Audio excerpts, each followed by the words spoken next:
जी हाँ दोस्तों, आज हम भारत के पूर्वोत्तर यानी नॉर्थ ईस्ट की बात करेंगे, जहां मौजूद है दुनिया का सबसे खूबसूरत शहर इम्फाल। इम्फाल मणिपुर राज्य के 16 जिलों में से एक जिला है, जो मणिपुर की राजधानी भी है।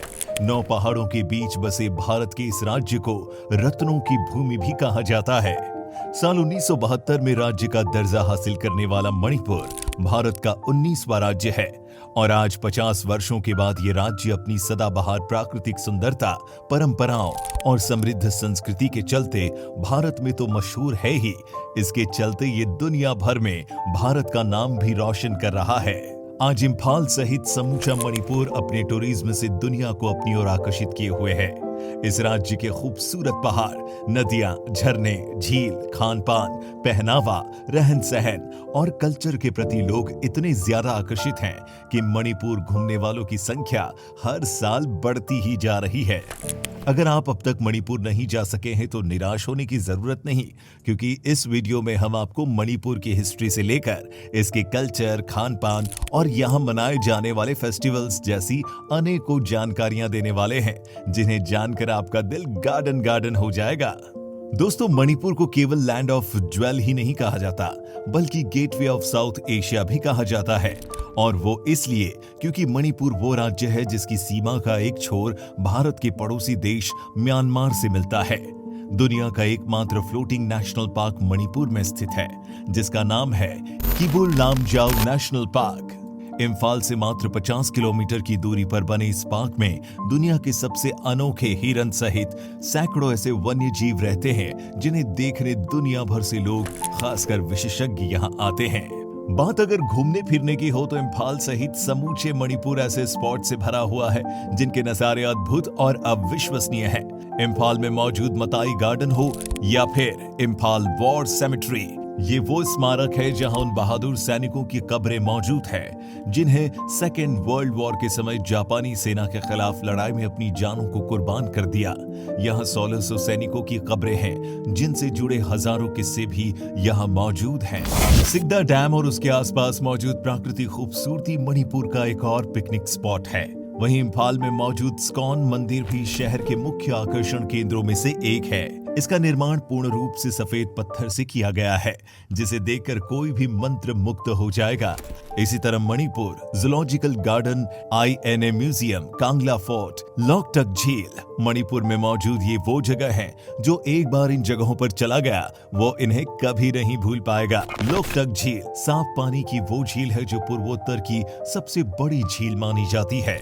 लोग इस झील को केवल देखने ही नहीं आते, बल्कि इसमें बोटिंग भी करने के साथ साथ झील के किनारे रहने वाले मछुआरों के घर ठहरते भी हैं। इन घरों को फुमड़ी कहा जाता है, जहां मछुआरे सैलानियों को चाय और झींगे की पकौड़ी सर्व करते हैं। इसी तरह यहाँ मौजूद चंदेल, जिसे लामका और गेटवे टू म्यांमार के नाम से भी जाना जाता है, ये वो जगह है जहां जाकर आप बेहतरीन नजारों के बीच यादगार पलों को संजो सकते हैं। वैसे इस राज्य में ना भूलने वाली एक और भी जगह है, जिसका नाम है इमा कैथियल, जिसका मतलब है महिला बाजार।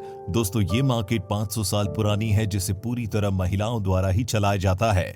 यहाँ फैशनेबल कपड़ों से लेकर हाथों से बनी ज्वेलरी, फल, सब्जी, मसाले और भी बहुत कुछ मिलता है। आपको बता दूं कि मणिपुर भाषा में आयमा का मतलब होता है माँ, और कैथियाल शब्द बाजार के लिए उपयोग किया जाता है। दोस्तों, मणिपुर की महिलाएं व्यापार में जितनी एक्टिव हैं, ये महिलाएं राजनीति और समाज के अन्य क्षेत्रों में भी उतनी ही सक्रिय रहती हैं।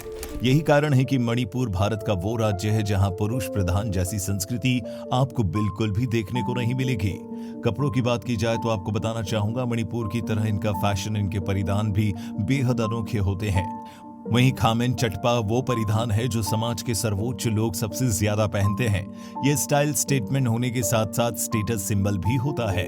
दोस्तों, घूमने फिरने और ढेर सारी शॉपिंग करने के बाद भूख लगना तो स्वाभाविक है, क्यों, सही है ना? मणिपुर के खान पान को जानने और समझने के पहले यहाँ के भूगोल, संस्कृति और समाज को समझना भी बहुत जरूरी है, जिनका आपस में गहरा मेल है। मणिपुर वनस्पतियों और जीवों से भरा हुआ राज्य है, जहां 29 जनजातियां रहती है। ये नागा और कुकी जैसे 2 भागों में बटे हुए हैं।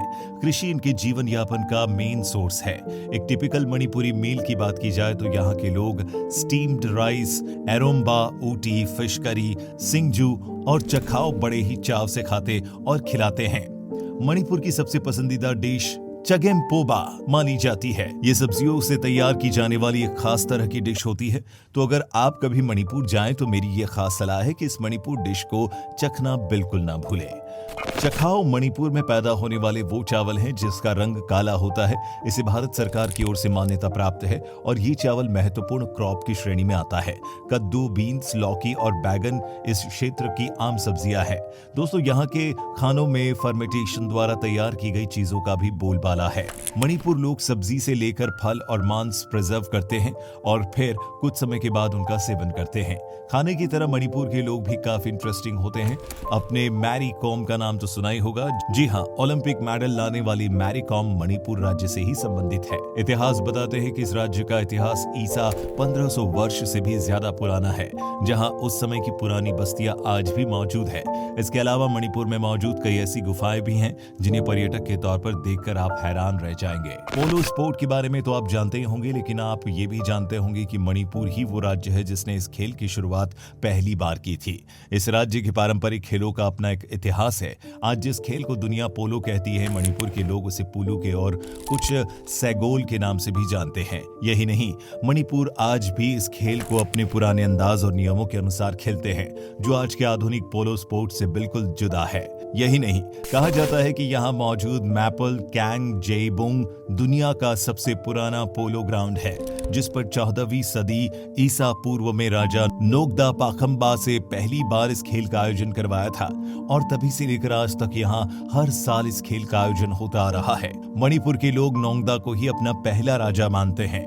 इसी तरह एक और खेल है जिसका नाम है रग्बी। क्या आप जानते हैं कि मणिपुर में इस खेल को यूबी काल्पी कहा जाता है और इसे किसी रबर से बनी गेंद से नहीं बल्कि नारियल की मदद से खेला जाता है।